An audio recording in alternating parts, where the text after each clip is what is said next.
Hello students, कल हमने public policy topic शुरू किया था। हमने बताया था पूरे टॉपिक को दो भाग में बांटकर हम डिस्कस करेंगे। तो कल जो टॉपिक पढ़ाया था उसमें मैंने आपको पब्लिक पॉलिसी है क्या, पब्लिक पॉलिसी का क्या इम्पोर्टेंस है, फिर पब्लिक पॉलिसी प्रोसेस में फॉर्मुलेशन कैसे होता है, उसी से संबंधित सभी बातें को बताया। पॉलिसी फॉर्मुलेशन में कौन कौन सा मॉडल है, पॉलिसी फॉर्मुलेशन में कौन कौन सा एजेंट है, फैक्टर्स है, उसके बारे में बताया। आज हम लोग पॉलिसी एक्सक्यूशन और पॉलिसी एवेल्यूशन खासतौर पर नीति क्रियान्वयन और नीति मूल्यांकन पर आज फोकस करेंगे। बीपीएससी में जहाँ तक क्वेश्चन का सवाल है, पूछे गए प्रश्न में ज़्यादातर क्वेश्चन नीति निर्धारण और नीति क्रियान्वयन पर ही आता है, नीति मूल्यांकन पर क्वेश्चन नहीं आता है। अभी तक तो मैंने एक भी दफा क्वेश्चन नहीं देखा। हाँ, यदि क्वेश्चन आता है नीति भारत में लोक नीति या फिर लोक नीति प्रक्रिया पर नोट लिखने आया, तो आप नीति निर्धारण, क्रियान्वयन, मूल्यांकन तीनों को पॉइंट आउट करेंगे। लेकिन जैसे निर्धारण पर अलग से क्वेश्चन आया, क्रियान्वयन पर क्वेश्चन आया, लेकिन मूल्यांकन पर अभी कभी बीपीएससी में क्वेश्चन कभी नहीं आया। वैसे आपने आपको पहले बताया, लोक नीति लोक प्रशासन के विषय वस्तु का सबसे बड़ा घटक है। आप ये कह लो कि ये लोक प्रशासन का पूरा आच्छादित करने में सक्षम है। अगर लोक प्रशासन को लोक नीति कहा जाए तो कोई गलत नहीं होगा, क्योंकि पूरा का पूरा लोक प्रशासन लोक नीति के इर्द गिर्द ही काम करता है। ठीक है, तो उसी पर हम लोग अभी वर्कआउट करना चाहेंगे। मैं फिर से जरा रिपीट कर दूं, मैं जो कल बतला रहा था, मैं आपको बताया कि लोक नीति लोक प्रशासन के विषय वस्तु का महत्वपूर्ण घटक है। व्यवहार में यह उतना ही पुराना है जितना पुराना लोक प्रशासन है, लेकिन विषय के रूप में या सत्तर के रूप में, अवधारणा के रूप में 1970 के दशक में प्रतिपादित हुआ है।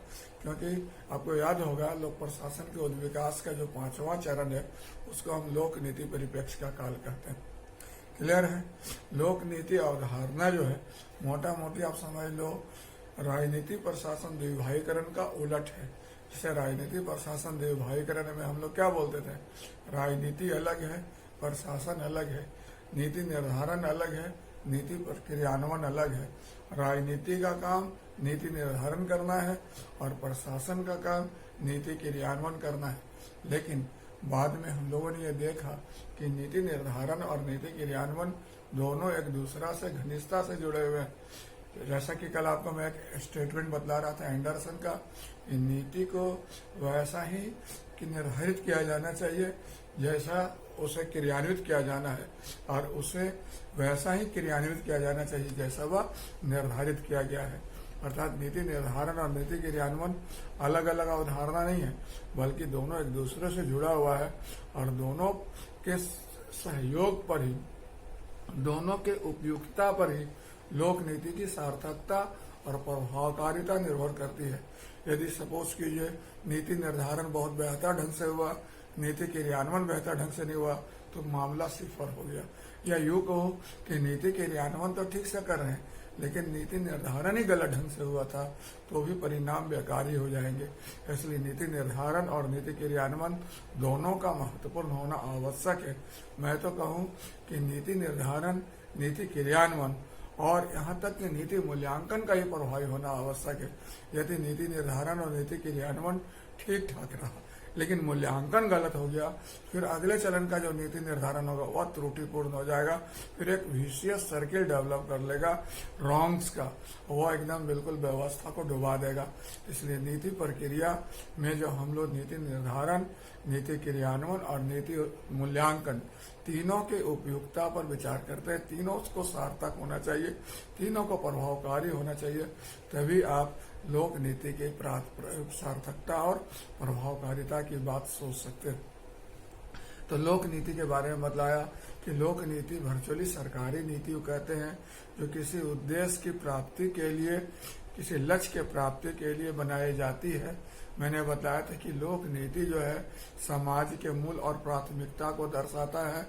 लोक नीति जो है चुनाव में जो विभिन्न राजनीतिक दल द्वारा जो घोषणा पत्र जारी किए गए थे उसके बिंदुओं को झलकाता प्रदर्शित करता है। ये जनादेश के स्वरूप को प्रदर्शित करता है और इसके अलावे जो सरकार क्रियाकलाप कर रही है उसको भी दर्शाता है। तो लोक नीति बड़ा इम्पोर्टेंट चीज है। लोक नीति का सीधा सीधा संबंध किससे है? अभिशासन से है। और अभिशासन का संबंध किससे है? और मतलब समाज में परिवर्तन और विकास से है। लोक नीति सफल तभी सरकार भी सफल और तभी लक्ष्य प्राप्ति, विकास, कल्याण, जितने भी परस्यूट लोक प्रशासन लेके चल रही है उसकी प्राप्ति सफल। तो इसलिए विकास, जैसे क्वेश्चन बीपीएससी में आया था कि धारणीय विकास जो होता है जिसको हम सस्टेनेबल डेवलपमेंट कहते हैं वह लोक नीति की उपयुक्तता पर निर्भर करता है। यानी लोक नीति अगर सही रहेगा, उपयुक्त रहेगा, प्रभावकारी रहेगा तभी धारणीय विकास की संकल्पना संभव है। तो धारणीय विकास कहते किसको है? मतलब धारणीय विकास समझो एक ऐसा विकास जो भविष्य लक्ष्य हो, जो भविष्य की कीमत पर ना हो, बल्कि वह जो मतलब लगातार निरंतर चलने वाला हो। अगर वह इस परिस्थिति में अभी नहीं बल्कि आने वाले समय के भी ध्यान में रखना है, उसकी चुनौती और मुद्दों को भी एड्रेस करना है तो आपको एक उपयुक्त नीति बनाना पड़ेगा। अगर आपने उपयुक्त नीति नहीं बनाया तो बड़े बड़े मतलब कर सकते हैं दूरगामी प्रभाव देखने को मिल सकते हैं। आप लोग में से कुछ लोग जानते होंगे कि झरिया यानी झारखंड में झरिया एक ऐसा इलाका है जहाँ पर कोयला उत्खनन का काम चलता रहा, समझ रहे हैं। लेकिन वहाँ जो कोयला का निकासी निकाला गया वह एक उपयुक्त नीति के तहत निकाला नहीं गया। तत्कालिक उद्देश्य, तत्कालिक लाभ को केंद्र बिंदु पर रखकर निकाला गया। नतीजा क्या है? आज पूरा का पूरा जो झरिया इलाका जो है ना मौत के साये में है। पूरे उसके अंदर जमीन के अंदर आग लगी हुई है। कब वो पूरा शहर बैठ जाएगा कोई नहीं जानता है। तो यहाँ पर क्या दिक्कत क्या हुआ? यहाँ दिक्कत ये हुआ कि जो कोयला का उत्खनन हुआ उसके लिए उपयुक्त नीति नहीं बनाया गया था, और अगर बनाया भी गया तो उसका सही तौर पर क्रियान्वयन नहीं हुआ। नतीजा आप देख रहे हो कि आप कभी भी सुन सकते हो कि इतने बड़े पैमाने पर त्रासदी हुई, इतने लोग हताहत हुए। फिर आप लोक नीति को मत कोसना क्योंकि आपने लोक नीति पर वर्कआउट नहीं किया था। क्लियर है? इसी प्रकार आज देखते बहुत सारे मुद्दे जो हम देख रहे हैं, उन्हें देश को आजाद हुए 70 वर्ष हो गए लेकिन आज भी निर्धनता बहुत बड़े पैमाने पर देखने को मिलता है, बेरोजगारी बड़े पैमाने पर देखने को मिलता है। पिछले दिनों आपने देखा होगा जो कोरोना वायरस के कारण लॉकडाउन हुआ और उसके कारण जो बड़े पैमाने पर लोगों का जो जाने का, अपने अपने घर लौटने का जो मंजर देखा देश ने, ऐसा लग रहा था मानो स्वतंत्रता प्राप्ति के समय, विभाजन के समय जो स्थिति उत्पन्न हो गया था लगभग वैसा ही नजारा था। अभी हाल के दिनों में बांद्रा में भी आपने देखा होगा कुछ इसी तरह की परिस्थिति हो गई। ऐसा क्यों हुआ? 70 वर्ष लोक कल्याणकारी राज्य और आज भी लोग 2 जून रोटी के लिए बिल्कुल मतलब निराश है, अवसाद में है, संघर्ष कर रहे हैं। ऐसा क्यों हुआ? डेफिनेटली अगर आप देखो तो इसके पीछे कहीं ना कहीं लोक नीति की विफलता है। जो भी सरकारें रही, जो भी प्रशासन के लोग रहे, जो भी सत्ता में लोग काबिज लोग रहे, उन्होंने ऐसा नीति नहीं बनाया जो इस चीज को एड्रेस कर सके। तत्कालिक लाभ को देखते हुए, वोट की राजनीति को देखते हुए, समझ रहे, मतलब कह सकते हो पीस टुकड़ा टुकड़ी में उपागम को देखते हुए काम किया। नतीजा 70 वर्ष के बावजूद भी आज भी भारत में एक बहुत बड़ी समस्या बेरोजगारी, निर्धनता का जो पिछले दिनों हमने देखा वो पूरे विकास पर प्रश्न चिन्ह लगाता प्रतीत होता। क्लियर है? तो इस पर आपको वर्कआउट करने की जरूरत है कि लोक नीति सही तभी देश सही, लोक नीति गलत तो फिर देश भी गलत। तो फिर लोक नीति का मतलब क्या हुआ? लोक नीति का मतलब हुआ, लोक का मतलब तो सरकारी ले लो, और नीति का मतलब क्या हुआ? जो भी लक्ष्य आप लेके चल रहे हो, जो भी उद्देश्य आप लेके चल रहे हो, उसको प्राप्त करने के, उसको अचीव करने के लिए बुनियादी पथ प्रदर्शक निर्धारित करना होगा, मार्गदर्शन निर्धारित करना होगा, सब सोच विचार करके सुविचारित रूप से तय करना होगा और उसी के अनुसार क्रमबद्ध आगे बढ़ना होगा, तभी आप इसमें आगे बढ़ सकते हो। पिछले दिनों आपने देखा होगा हमारे जो पूर्व राष्ट्रपति थे एपीजे, उन्होंने एक पुस्तक लिखी थी, इसका नाम था इंडिया विजन 2020। नाम सुना? अब 2020 भी खत्म हो गया। इंडिया विजन 2020 जब लिखी गई थी तो उसमें उस किताब में जो हमारे पूर्व राष्ट्रपति ने एक मतलब व्याख्या किया है कि अगर जो पैरामीटर को उन्होंने चिन्हित किया है और जो विकास का उपागम तय किया है, अगर उसके तहत भारत चले तो 2020 तक विकसित देश की श्रेणी में सम्मिलित हो सकता है। लेकिन आपको पता है एपीजे के बाद उस पुस्तक को संग्रहालय में रख दिया गया, उस पर तवज्जो नहीं दिया गया, उसे लागू नहीं किया गया, ये सब प्रयास धरा का धरा रह गया। तो this is very important point. तो लोक नीति का विकास से ताल्लुकात है, निर्धनता से ताल्लुकात है, बेरोजगारी से ताल्लुकात है, स्लो डाउन से ताल्लुकात है, बिल्कुल ताल्लुकात है। लोक नीति रहे उपयुक्त तो आप बेहतर ढंग से काम कर सकते हो, और लोक नीति नहीं तो फिर सब मटिया मेट हो जाना है। तो इसलिए आपको विकास के लिए ही नहीं बल्कि धारणीय विकास के लिए, सतत विकास के लिए, समावेशी विकास के लिए, समग्र समाज में अमन चैन के लिए, समझ रहे हैं, विकास और समृद्धि के लिए लोक नीति का प्रभावकारी होना आवश्यक है। क्लियर है? तो आपको मैंने बताया कि लोक नीति को हमने दो रूप में देखा। लोक नीति एक वस्तु के रूप में, ऑब्जेक्ट के रूप में, और लोक नीतिक प्रक्रिया के रूप में। तो जब लोक नीति को हम प्रक्रिया के रूप में देखते हैं तो नीति निर्धारण, नीति क्रियान्वयन, नीति मूल्यांकन सब एक दूसरे से जुड़ा हुआ है, एक साइकिल का निर्माण कर रखा है। और उस तरह से कभी कभी तो बहुत मुश्किल हो जाता है चिन्हित करना कि कहाँ इसका किधर से छोर है, कहाँ इसका शुरुआत है, कहाँ इसका अंत है। तो वो यहाँ पर मैं बतलाने की कोशिश किया हूँ। जितना बीपीएससी में क्वेश्चन आया है, ज्यादातर क्वेश्चन नीति निर्धारण और नीति क्रियान्वयन पर आया है, और कई दफा तो पूछा है कि नीति निर्धारण प्रक्रिया होता कैसे, नीति क्रियान्वयन प्रक्रिया कैसे होता है। ये डायग्राम आपको समझने में मदद कर सकता है, और सिस्टम अप्रोच का आप सहायता ले सकते हैं, जैसे input, process, output, feedback, environment. अब कोई भी जिसे हम नीति निर्धारण कर रहे हैं तो नीति निर्धारण कर रहे, कल मैं आपको बताया भी था कि नीति निर्धारण हवा में तो होगा नहीं, एक खास पृष्ठभूमि में, एक खास मतलब परिवेश में होगा। उसके पीछे कोई ना कोई समस्या होगी, उसके पीछे कोई ना कोई आवश्यकता होगी। बगैर उसको जाने नीति का निर्माण करना संभव नहीं होगा। तो सबसे पहले हम क्या करेंगे, नीति के समस्या का निर्धारण करेंगे, नीति के समस्या का पहचान करेंगे, उसका विश्लेषण करेंगे, उसके जड़ तक जाएंगे।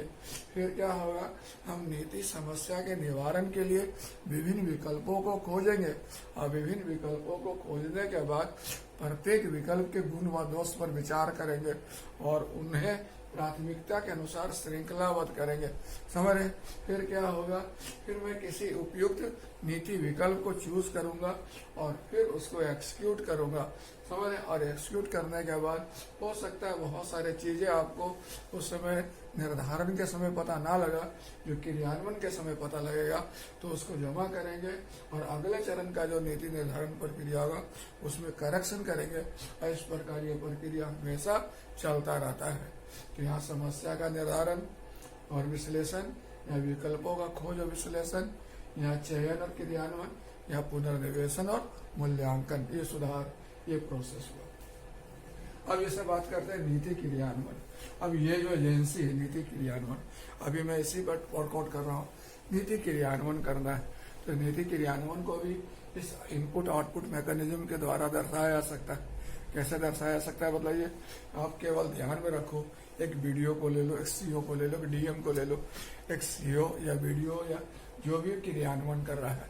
मान लेते हैं मोटा मोटी समझ लो, अभी कोरोना वायरस से निपटने के लिए बहुत सारे राहत कार्य चल रहे हैं। प्रधानमंत्री ने बहुत सारे इनिशिएटिव लेने के लिए कहा है, उसके तहत डीएम, एसपी सब क्रियान्वयन करें। तो सबसे पहले क्या करेंगे बदलाव? सबसे पहले डीएम और एसपी क्या करेगा, इनपुट पता करेगा। इनपुट मतलब क्या, जैसे क्या नीति है जिसको क्रियान्वयन करना है, क्या आदेश दिया गया है, क्या सूचना दिया गया है, क्या संसाधन उसके पास है जिसको वह इस्तेमाल कर सकता है, वो सब यहाँ पर जमा करेगा वो। क्लियर है। फिर तय करेगा कि फिर उसको क्रियान्वयन कैसे करना है, कौन अभिकरण के द्वारा करना है, फिर क्रियान्वयन का क्या क्या ऑप्शन हो सकता है, फिर उनमें से कौन ऑप्शन सबसे बेहतर हो सकता है, वो सब वर्कआउट करेगा। क्लियर है। उसके गुण दोष पर विचार करेगा, फिर एक उपयुक्त विकल्प को वो चूज कर लेगा क्रियान्वयन का, फिर उसको लागू करेगा, उसको एक्सिक्यूट करके देखेगा।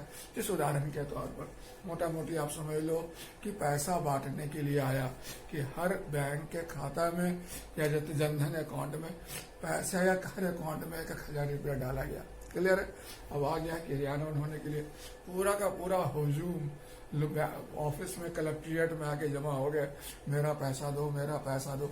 अभी पैसा कैसे डीएम मैनेज करेगा, यहाँ लॉकडाउन को मैनेज करना है, सोशल डिस्टेंसिंग को मेंटेन करना है, कम्युनिकेशन इसका डिजीज ट्रांसमिट ना करे ये सुनिश्चित करना है, अफरा तफरी ना हो, लॉ एंड ऑर्डर गड़बड़ ना हो। तो उसके लिए क्या करना पड़ेगा, उसको सबसे पहले तो एक रणनीति बनाना पड़ेगा, एक तौर तरीका तय करना पड़ेगा। समझ रहे हैं। उसको पहले तो कितने लोग आ रहे हैं, क्या मुद्दा है, क्या इश्यूज है, कैसे कब तक क्रियान्वित करना, तो सूचना इस लेवल पर सूचना संग्रह करता है और उसका सामग्री यानी रिसोर्स क्या है उसको प्राप्त करने का, उसको लक्ष्य को इकट्ठा करेगा।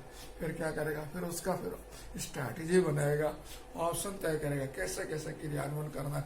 समझ रहे। शेड्यूलिंग करेगा, टेबलिंग करेगा, फिर टेबुलेटिंग करेगा और फिर क्या करेगा, अंजाम देना शुरू करेगा। और जब अंजाम देना शुरू करेगा तो फिर हो सकता है कुछ उसको फीडबैक मिले, फिर उसको लागू करे। जैसे आपको याद होगा पिछले दिन नोटबंदी को ही ले लो, सबसे अच्छा एग्जाम्पल यही है कि सरकार ने आदेश दिया कि 1 महीना के अंदर में जिनके पास पैसा पुराना बचा है वो बैंक में आकर वापस जमा कर सकते हैं और नया पैसा ले सकते हैं। आपने देखा हुआ बैंकों में भीड़ लग गई, इतने तादाद में लोग आ रहे थे कि बैंक कर्मचारी बिल्कुल बैंक कार्यभार से दबा जा रहा था, भरा जा रहा था। समय तो उस समय देखा गया एक व्यक्ति 3-3 बार 4-4 बार आकर वो पैसा निकाल रहा, जमा कर रहा है। इस तरह से इन लोगों ने उसको रोकने के लिए एक व्यवस्था की कि जो व्यक्ति आज पैसा एक बार जब निकाल एक्सचेंज कर लिया उसके हाथ में मार्क कर दिया कि अगला वो नहीं आ सके। समझ रहे। अब देखा गया कि तुरंत भीड़ तुरंत छट गया। इसका मतलब क्या था कि बहुत सारे जो ब्लैक मार्केटियर्स थे इन लोगों को हायर करके इनके माध्यम से अपने ब्लैक मनी को अवॉइड करा रहे थे। क्लियर है। तो ये कैसे मालूम हो, जब क्रियान्वयन किए, क्रियान्वयन के बाद जो प्रतिक्रिया देखा, प्रतिक्रिया के बाद जो जरूरत हुई फिर इस हिसाब से इसको किया। क्लियर। इसी प्रकार चलते रहता। उसी प्रकार जब नीति का मूल्यांकन होगा इसी सेगमेंट से चलेगा। तो आप याद रखिएगा कि इस इनपुट आउटपुट मैकेनिज्म के माध्यम से आप किसी भी प्रक्रम की व्याख्या कर सकते हैं। प्रशासनिक सुधार का व्याख्या कर सकते हैं, विकास प्रशासन का व्याख्या कर सकते हैं, निर्णय का व्याख्या कर सकते हैं, आप संचार का व्याख्या कर सकते हैं, किसी भी चीज का व्याख्या कर सकते हैं। नीति निर्माण और नीति क्रियान्वयन का भी व्याख्या किया जा सकता है। समय में इसको जरा ध्यान में रखिए, इसको याद रखिएगा ना तो एग्जाम में बड़ा आराम से लिखा जाएगा। ये इनपुट आउटपुट वाला मैकेनिज्म को हमेशा याद रखिए। क्लियर है। अब हम लोग स्टार्ट करते हैं अपना टॉपिक नीति क्रियान्वयन। हमने बताया कि नीति क्रियान्वयन लोक नीति प्रक्रिया में सबसे महत्वपूर्ण चरण है। नीति क्रियान्वयन लोक नीति प्रक्रिया में सबसे महत्वपूर्ण चरण क्यों है, क्योंकि इसी लेवल पर जो लोक नीतियां जो होती है वह मूर्त रूप लेती है। इसी चरण में जो नीतिगत लाभ होते हैं, फसल तैयार होते हैं और काटे जाते हैं। मतलब इसी चरण में आप देखते हो कि लोक नीति को परिवर्तित किया जाता है, लागू किया जाता है। समझ रहे। और जितना निर्धारण इम्पोर्टेंट है उससे कहीं ज्यादा इम्पोर्टेंट क्या होता है, क्रियान्वयन। कारण क्या होता है कि अधिकांश लोक नीतियां जो होती है निर्धारण स्तर पर तो ठीक ही रहती है, क्रियान्वयन स्तर पर ज्यादातर मोह बा देती है, ज्यादातर क्रियान्वयन स्तर पर ही विफल हो जाती है। कारण क्या होता है कि जब हम नीति बनाते हैं तो बहुत सारी चीजों को एड्रेस करते हैं, बहुत सारी चीजों को समझने की कोशिश करते हैं, लेकिन बहुत सारी चीज छूट जाते हैं। और जब क्रियान्वयन करने जाते हैं तब उसके बारे में उनके बारे में हमारी जानकारी होती है, तो फिर उनको करेक्शन करना, लेकर जाना तो अंत में क्या होता है, बहुत होच-पोच हो जाता है कि नहीं हो पता है। क्रियान्वयन में आपको बता दूं लोक नीति प्रक्रिया का सबसे इम्पोर्टेंट चरण है। क्यों? क्योंकि यहाँ पर एक्चुअल लोक नीति का मूर्त रूप देखने को मिलता है, वास्तविक रूप देखने को मिलता है, समझ रहे हो, उसका साकार रूप देखने को मिलता है। और ये इसी स्तर पर लोग नीतिगत लाभ पाते हैं। इसी स्तर पर लोग पब्लिक जो होंगे या नागरिक है प्रशासन के करीब रहेंगे। ये ग्रास रूट लेवल पर होता है, कट एज लेवल पर होता है, सॉफ्ट फ्लोर लेवल पर होता है। क्लियर है? तो अगर नीति क्रियान्वयन को आपसे कोई पूछे तो क्या है, कैसे डिफाइन करेंगे, तो नीति क्रियान्वयन का मतलब हुआ निर्धारित लोक नीति को लागू करना, निर्दिष्ट लक्ष्य को प्राप्त करना, लोक नीति को मतलब क्या करना, अंजाम देना, सारे कार्य को अंजाम देना। बहुत सारे टुकड़े में अलग थलग पड़े घटकों को जुटकर एक व्यापक श्रृंखला बनाना, नीति निर्णय को मतलब क्या करना, मतलब उसको स्वरूप प्रदान करना। तो नीति क्रियान्वयन बड़ा इम्पोर्टेंट चरण है, समझ रहे हैं। उसमें नीति वास्तविक रूप ग्रहण करती है। यह मूल रूप से कार्यपालिका का कार्य है, समझ रहे हैं। लेकिन केवल कार्यपालिका अकेले इसमें काम नहीं करती, कार्यपालिका के साथ साथ नौकरशाही इसमें महत्वपूर्ण भूमिका निभाती है। और इसे भी एक बड़े संख्या में, यूं कहें कि नीति निर्धारण के तुलना में कहीं ज्यादा संख्या में इसे बाह्य और आंतरिक घटक प्रभावित करते हैं। क्या कारण होता है मतलब, क्योंकि यहाँ नीतिगत लाभ मिलने वाला होता है, यहाँ उसका पॉलिसी बेनिफिट हार्वेस्ट होते रहता है, इसलिए क्रियान्वयन पर ज्यादा दबाव रहता है। क्रियान्वयन पर प्रभावित करने वाले घटकों की संख्या ज्यादा तीव्र होती है। तो आप यहाँ भी कह सकते हो कि नीति क्रियान्वयन प्रक्रिया को प्रभावित करने वाले घटकों को हम दो वर्गों में बांट सकते हैं। तो कौन कौन दो वर्ग हो गया, आधिकारिक वर्ग और गैर आधिकारिक वर्ग। तो आधिकारिक वर्ग में कौन आ जाएगा बताया जाए, तो आधिकारिक वर्ग में आ जाएगा जो सरकार लोग प्रशासन के लोग हो गए, जिसमें आप कार्यपालिका कर लो, नौकरशाही कर लो, विधायिका कर लो, न्यायपालिका कर लो, समझ रहे। ये सब क्या अंतर्राष्ट्रीय संगठन अभिकरण, ये सब भी इस पर प्रभाव डालते हैं। वैसे क्रियान्वयन डायरेक्ट नहीं करते हैं, क्रियान्वयन मुख्य रूप से किसके द्वारा होता है, लोक सेवा द्वारा होता है, नौकरशाही के द्वारा होता है। और राजनीतिक मार्गदर्शन, राजनीतिक कार्यपालिका इसका नेतृत्व करती है। पिछले 90 के दशक के बाद बाजार और निजी क्षेत्र की भूमिका बढ़ जाने से आज आप देख रहे हो कि क्रियान्वयन में नए नए एजेंट भी आ गए, जैसे पंचायती राज को क्रियान्वयन का भूमिका दिया गया है। फिर आप देखें सार्वजनिक निजी सहभागिता, PPP नवाचार इस्तेमाल किया जा रहा है। मार्केट फोर्सेस को, प्राइवेट सेक्टर्स को क्रियान्वयन का काम दिया गया है। अभी पिछले दिनों आपने देखा होगा भी हाई कोर्ट, सुप्रीम कोर्ट ने हाल में फैसला दिया कि कोरोना का जो फ्री टेस्टिंग होगा केवल सरकारी हॉस्पिटल में नहीं बल्कि प्राइवेट हॉस्पिटल में भी करना होगा। तो इसका मतलब क्रियान्वयन का काम प्राइवेट ऑर्गेनाइजेशन को भी दिया जाता है, मार्केट फोर्सेस को भी दिया जाता है, पंचायती राज को भी दिया जाता है, PPP के द्वारा भी होता है, और सरकारी अभिकरण तो है ही, समझ रहे। और गैर अधिकारी घटक में कौन होता है, तो गैर अधिकारी घटक में सबसे पहले तो पब्लिक, क्योंकि जो नीति क्रियान्वयन किया जा रहा है उसी के लिए क्रियान्वयन किया जा रहा है, उसी के लिए बनाया ही गया था। तो सबसे बेनिफिशियरी वही है, तो सबसे ज्यादा करती है। और जनता के नाम पर, जनता की ओर से और भी बहुत सारे एजेंसी है जो नीति क्रियान्वयन को प्रभावित करते हैं, जिसमें आप दबाव समूह कह सकते हो, मीडिया कह सकते हो, राजनीतिक दल को कह सकते हो, सब समाज को कह सकते हो। जितने घटक कल में आपको नीति क्रियान्वयन निर्धारण में प्रभावित करने वाले थे सब यहाँ पर भी शामिल कर सकते हो, इसमें कोई दो मत नहीं है। लेकिन मैं कल फिर जैसे बताया, फिर अभी बता रहा हूँ कि जब भी आप टॉपिक लिखो ना, अपने दिमाग को पूरी तरह खुला रखना और खुलकर लिखो, क्योंकि ये टॉपिक एकदम ओपन टाइप का है। अब मेरे से मैं बोलना चाहूँ कि जब नौकरशाही क्रियान्वयन को कैसे प्रभावित करता है, तो नौकरशाही का ढांचा बहुत बड़ा है, ऊपर से नीचे तक नौकरशाही फैला हुआ है।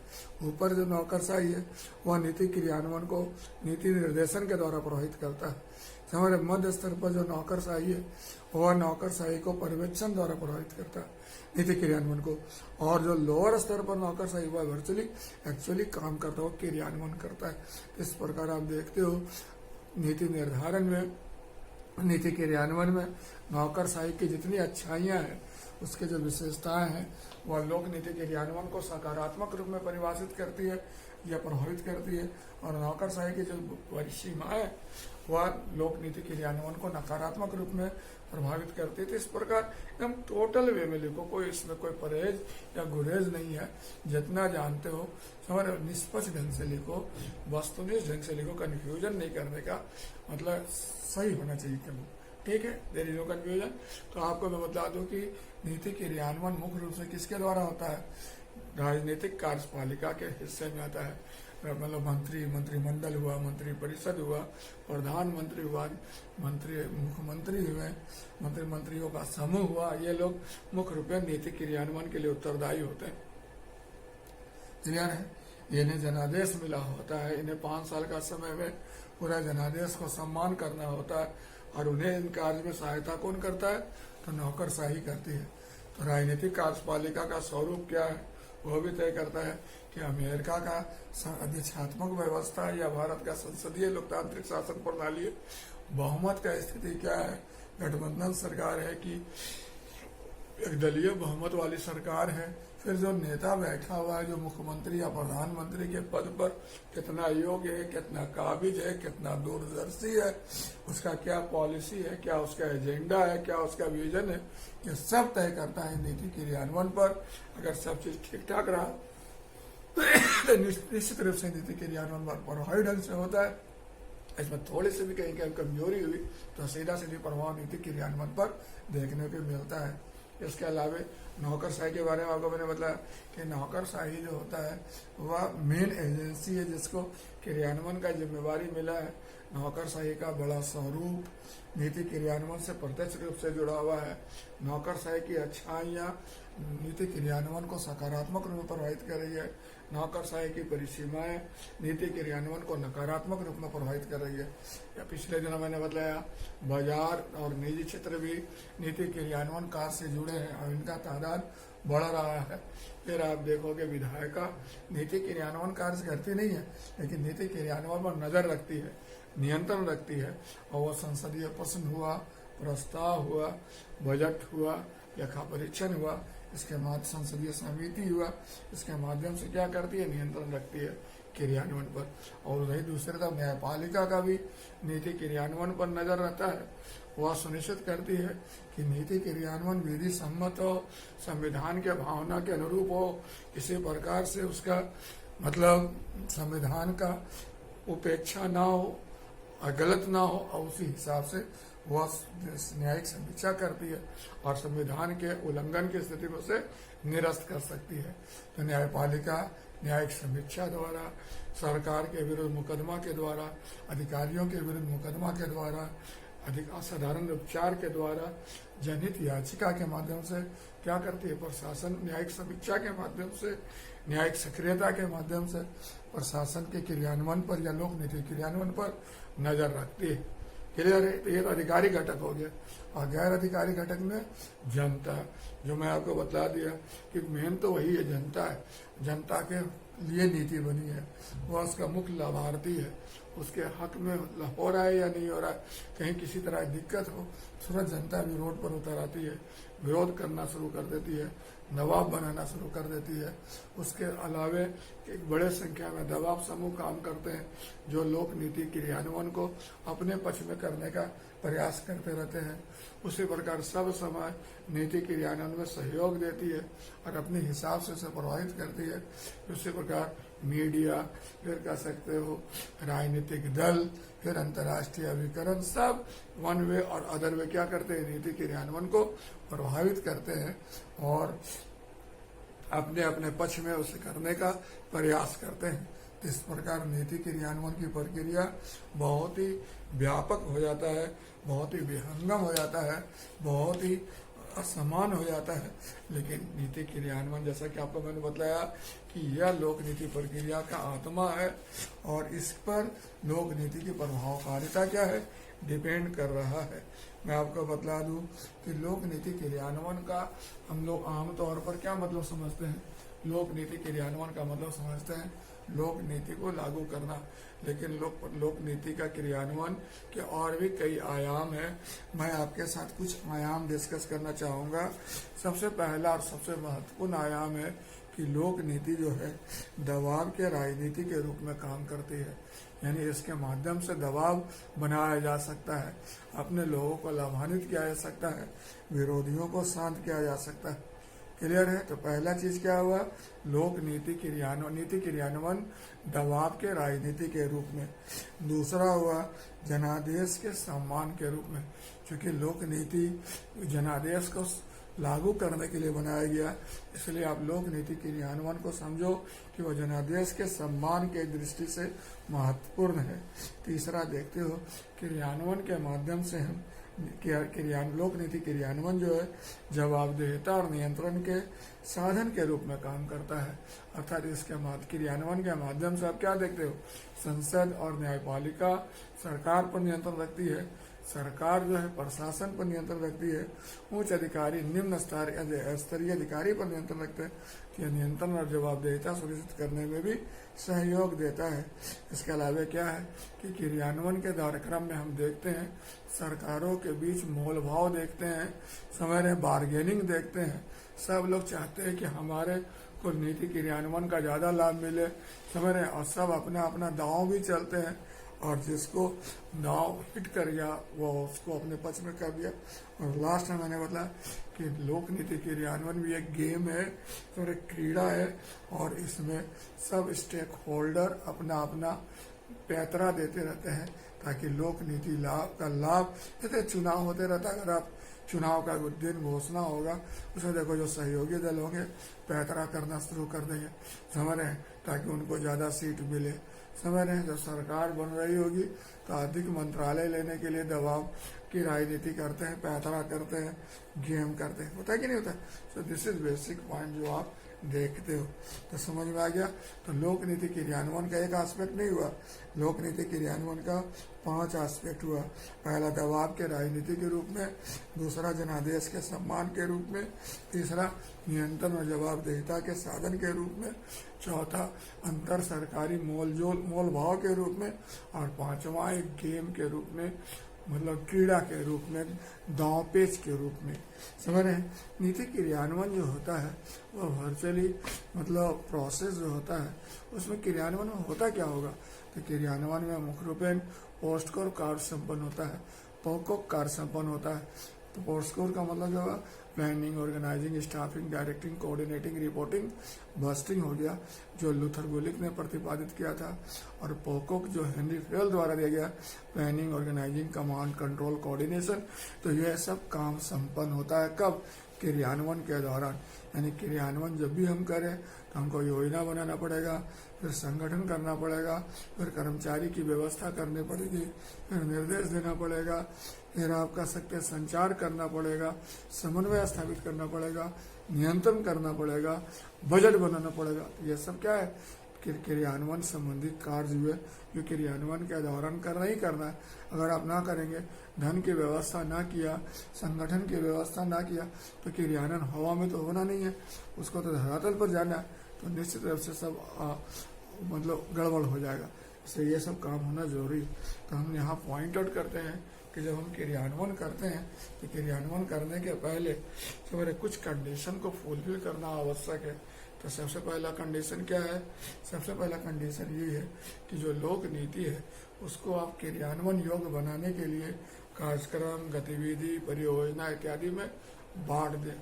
समय तो पहला सबसे इम्पोर्टेंट चरण हुआ नीति क्रियान्वयन करने के लिए उसे कार्यक्रम, गतिविधि, परियोजना इत्यादि में वर्गीकृत करना, ठीक है। फिर दूसरा प्री कंडीशन क्या हुआ, फिर दूसरा प्री कंडीशन हुआ कि प्रशासनिक तंत्र का निर्धारण करना कि कौन, जैसे परियोजना को कौन चलाएगा, तो कार्यक्रम को कौन चलाएगा, तो उसके लिए प्रशासनिक तंत्र का निर्धारण करना।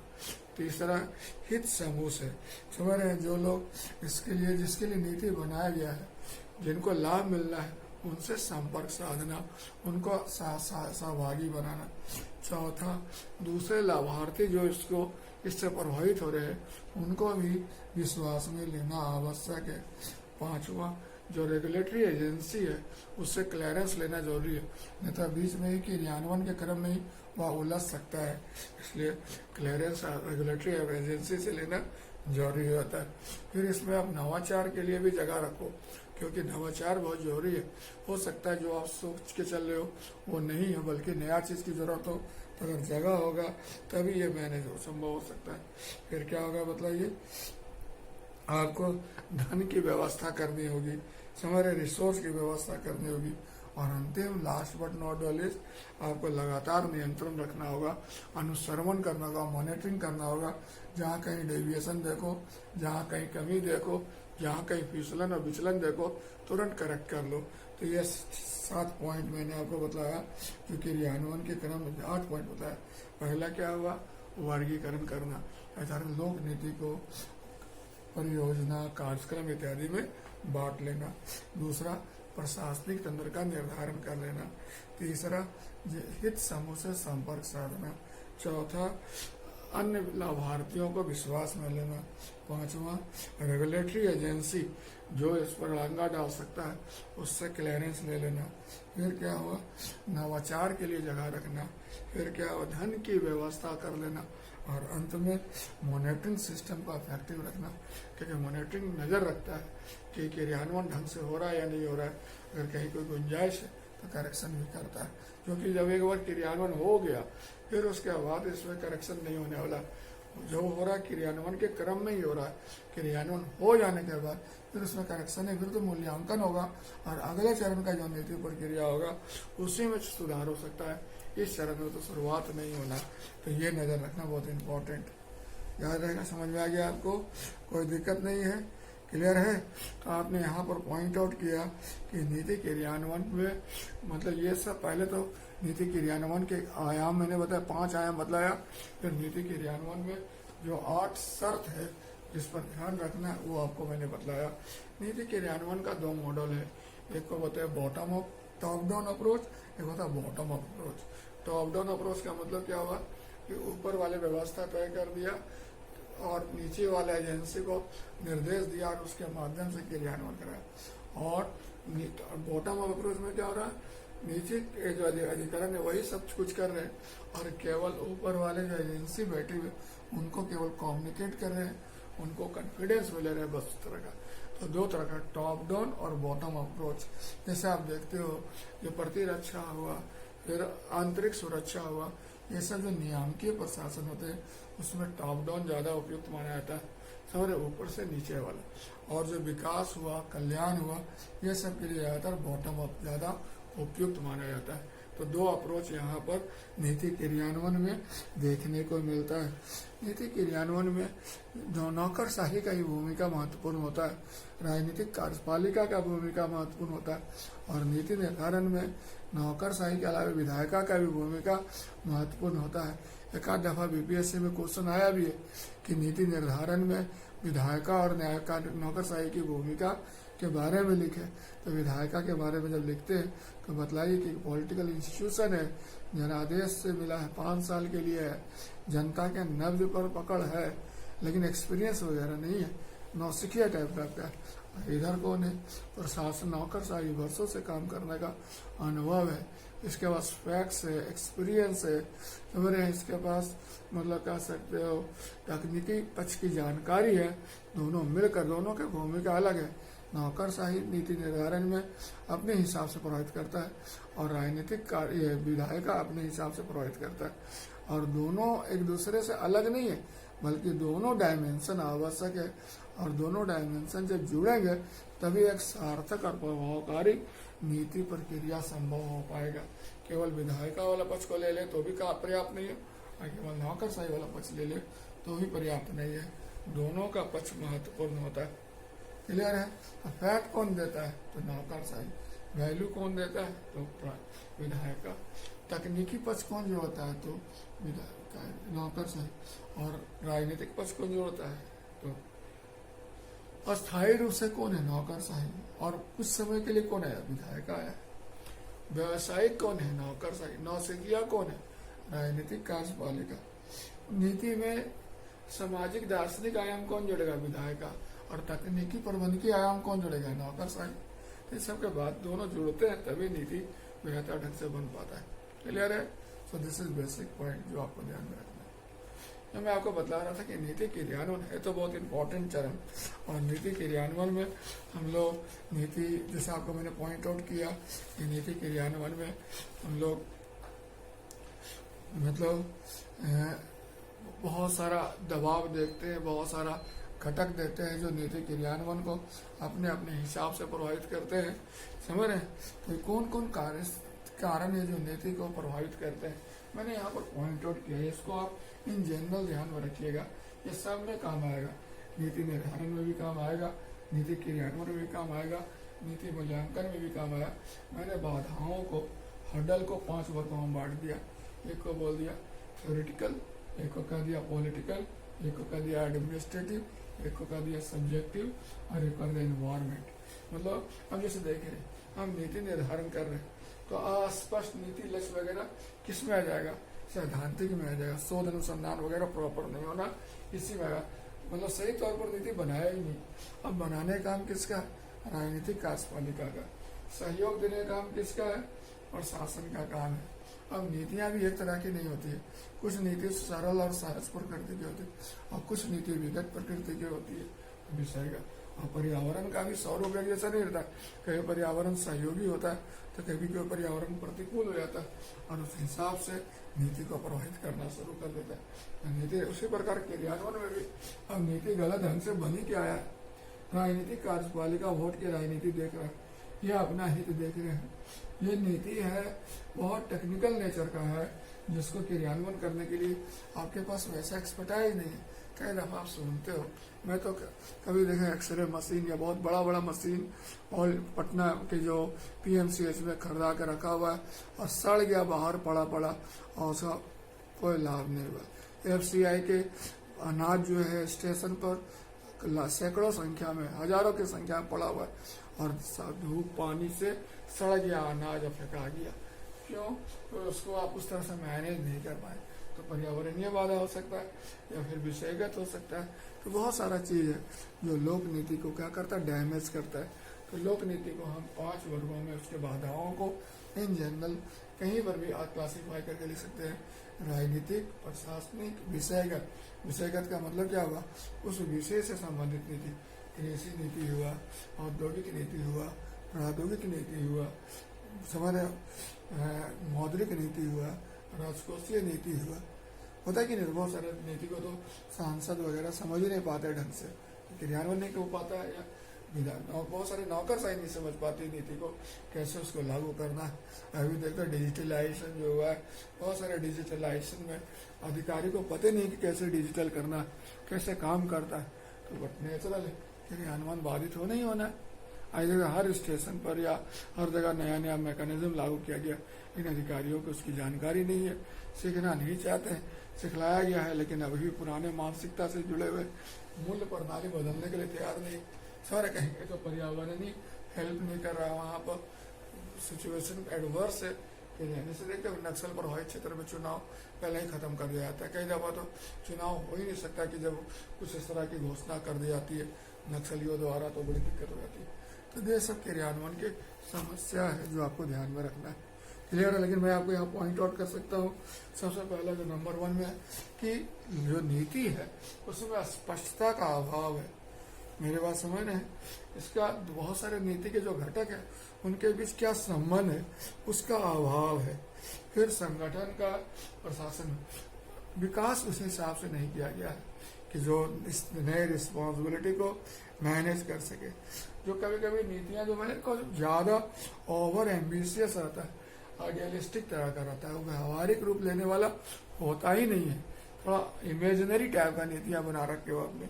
फिर क्या कर सकते हैं, वाइड स्प्रेड करप्शन, भ्रष्टाचार है, भाई भतीजावाद है, गबन का मामला है, ये भी कोऑर्डिनेशन का अभाव, ये भी समझ रहे। ले देकर आप क्या कर सकते हैं, ये सब मिलकर घटक क्या करते हैं, क्रियान्वयन को प्रभावित करते हैं। क्लियर है?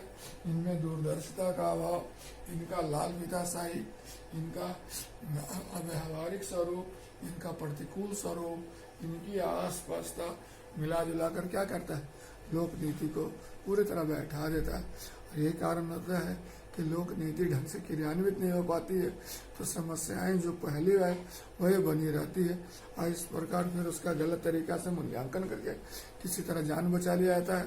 फिर वही गलत मूल्यांकन अगले चलन में जो नीति निर्धारण होगा वह गलत तरीका से नीति बनेगा, गलत ढंग से क्रियान्वयन होगा, फिर मूल्यांकन फिर एक चक्रव्यूह का निर्माण करता है जो पूरे व्यवस्था को क्या कर देता है, कलर्स कर देता है। क्लियर है?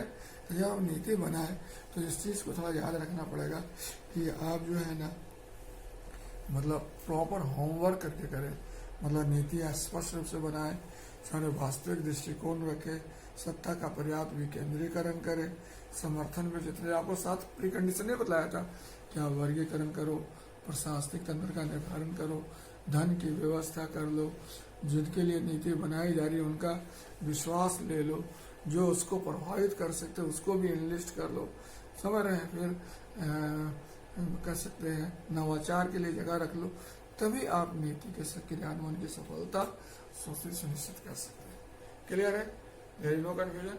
मैंने आपको बताया लोक नीति प्रक्रिया में एक चरण और है जिसको नीति मूल्यांकन कहते हैं।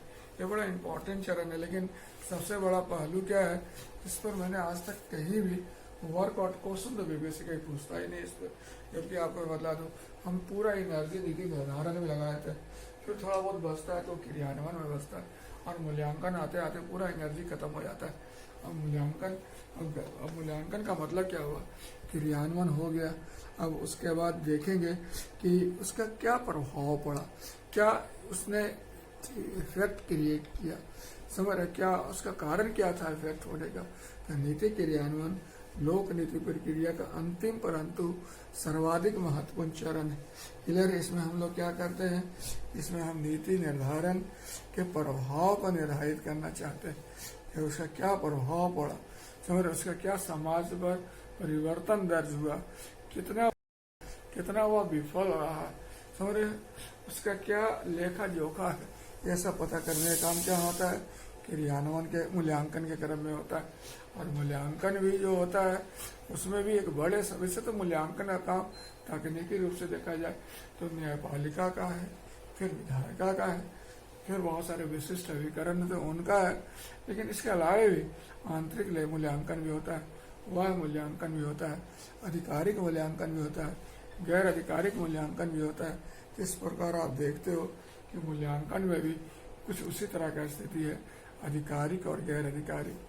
आधिकारिक मूल्यांकन थोड़ा सा रहता है, कह सकते हो गलतियों को छुपाने वाला, क्योंकि तो कई दफा उसको पैचअप कर दिया जाता है, कई तरह से उसको मैनेज कर दिया जाता है। और गैर आधिकारिक जो मूल्यांकन होता है उसमें जानबूझ के त्रुटियों को और ज्यादा बढ़ा चढ़ाकर दिखाया जाता है ताकि उससे कुछ माइले लिया जा सके, ये भी देखने को मिलता है।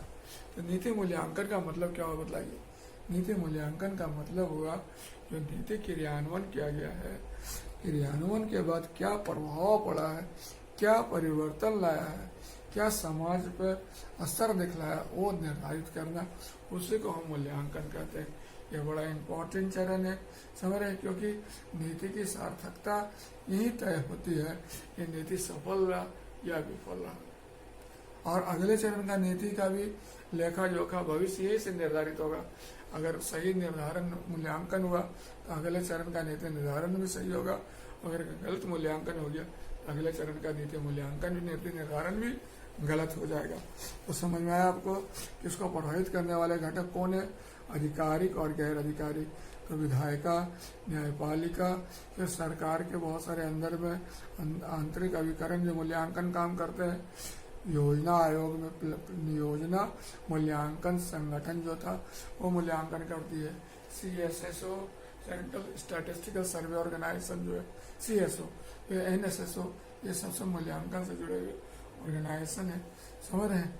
जैसे अंतर्राष्ट्रीय स्तर पर मूल्यांकन की कंपनियां, मूडी का नाम सुना हुआ, बहुत सारे लोग हैं जो मूल्यांकन करते रहती, समझ रहे हैं। तो वो सब का क्राइटेरिया क्या है, किस आधार पर हम नीति का मूल्यांकन करें, इस पर देखोगे सब लोग एक मत नहीं है, सब लोग अलग अलग राय रखते हैं।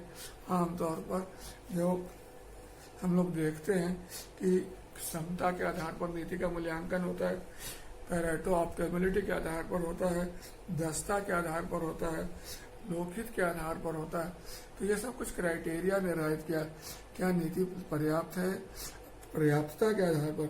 नंबर समता नंबर 1, दूसरा कर लो पर्याप्तता, तीसरा कर लो दक्षता, चौथा कर लो लोकहित, पांचवा कर लो पैरेटो ऑप्टिमलिटी। ये पैरेटो ऑप्टिमलिटी का नाम सुना है आपने, ये वेलफेयर इकोनॉमिक्स में इस्तेमाल होता है।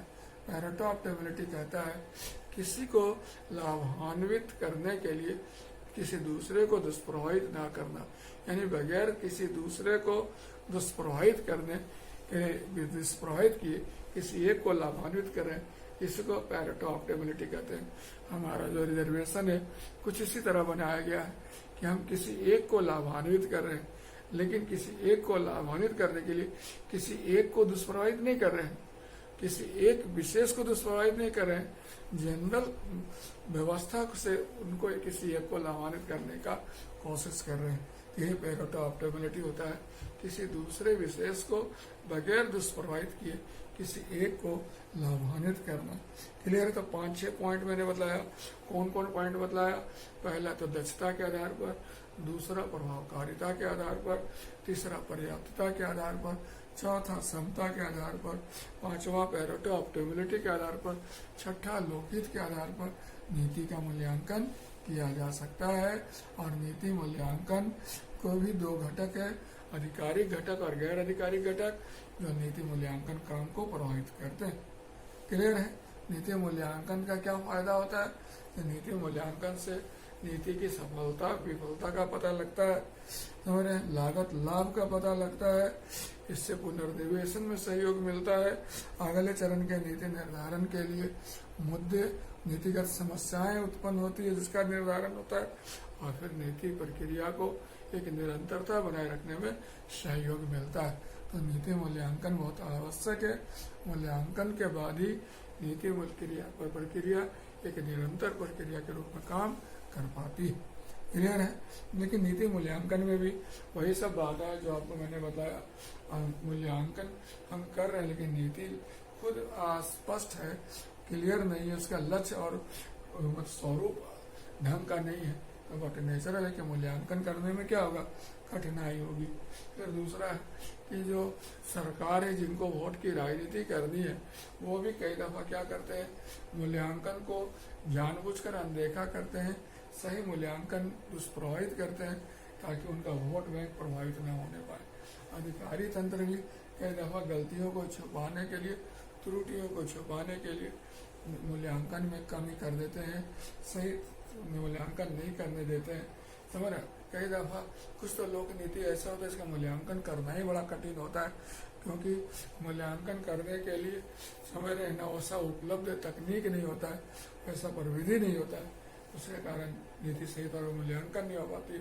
पर्यावरण यानी समाज हुआ, चाहे बाहरी परिवेश हुआ, ये भी नीति मूल्यांकन को प्रभावित करती है। तो जो देश का माहौल है, मतलब राजनीतिक समीकरण है, समझ रहे हैं, फिर पर्यावरण का स्वरूप है, अनुकूल है या प्रतिकूल है, ये लोग भी क्या करते हैं, नीति मूल्यांकन को क्या करते हैं, प्रभावित करते हैं। तो मिला जुला कर क्या होता है, नीति मूल्यांकन अगर प्रभावित हो गया तो अगले चरण के नीति निर्धारण और फिर उसी तरह से ये प्रक्रिया को ध्वस्त कर सकता है। यह नीति निर्धारण, नीति क्रियान्वयन, नीति मूल्यांकन, तीनों को आपको अलग अलग करके नहीं समझना, बल्कि तीनों को अंतर संबंधित समझना है। खासतौर पर नीति निर्धारण और नीति क्रियान्वयन तो खैर बहुत ही इम्पोर्टेंट है, और दोनों की उपयुक्तता पर ही सामाजिक आर्थिक परिवर्तन और विकास, समझे, सतत विकास, समावेशी विकास निर्भर करता है। दोनों का यही चरण है जो आपको मैंने पॉइंट आउट किया। इसमें 2 एजेंसी बहुत महत्वपूर्ण भूमिका निभाती, 3 एजेंसी, विधायिका, कार्यपालिका और नौकरशाही।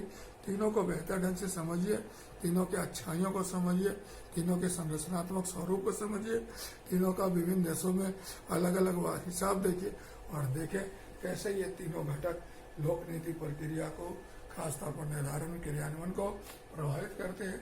मैं आपको बार बार बोल रहा हूँ कि टॉपिक पढ़ने के लिए आपको ना दिमाग को खुला रखना जरूरी है, और जितना आप इसका विवेचना जोड़ कर सकते हैं, विभिन्न क्षेत्रों को, ज्ञान को एकजुट करके कर सकते हैं, उतना ये सार्थक और नया उत्तर होगा।